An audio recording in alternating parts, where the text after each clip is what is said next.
தமிழ்நாட்டில் போதைப்பொருள் விற்பனை செய்தால் குண்டர் சட்டம் மூலம் கைது செய்யப்படுவார்கள் என அமைச்சர் ஆதவ் அர்ஜுனா தெரிவித்துள்ளார். சென்னை வில்லிவாக்கம் தொகுதிக்கு உட்பட்ட குடிநீர், சுகாதாரம், வருவாய் மற்றும் பொதுப்பணி உள்ளிட்ட அனைத்து துறை அரசு அலுவலர்கள், அதிகாரிகளுடன் அமைச்சர் ஆதவ் அர்ஜுனா ஆலோசனை மேற்கொண்டார்.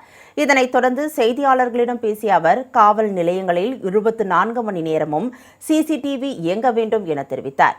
கட்சி பேர் சொல்லியோ தன் பெயர் சொல்லியோ அலுவலகங்களில் ஒப்பந்தங்களில் ஊழலில் ஈடுபடக்கூடாது என அவர் எச்சரித்துள்ளார்.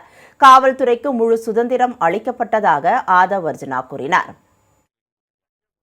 கஞ்சா போதையை தடுப்போம் அப்படின்னு சொல்லிட்டு இருக்க தொடர்ந்து அது எவ்வளவு நாள்ல தடுக்கப்படும் சார்? ஏன்னா அது தனியா ஆன்டி டாஸ்க் ஃபோர்ஸ்லாம் போட்டிருக்கு. ஸோ எவ்வளவு நாள்ல கண்டிப்பாக ஒவ்வொரு தெருவில் இருக்கக்கூடிய எங்களுடைய தமிழக வெற்றி கழகத்துடைய தொண்டர்களை நாங்கள் ஆக்டிவேட் பண்ணியிருக்கிறோம். காவல்துறை அவங்களோட சேர்ந்து எங்கெங்கெல்லாம் இருக்கோ அந்த இடத்துல கம்ப்ளைண்ட் கொடுக்க சொல்லியிருக்கோம்.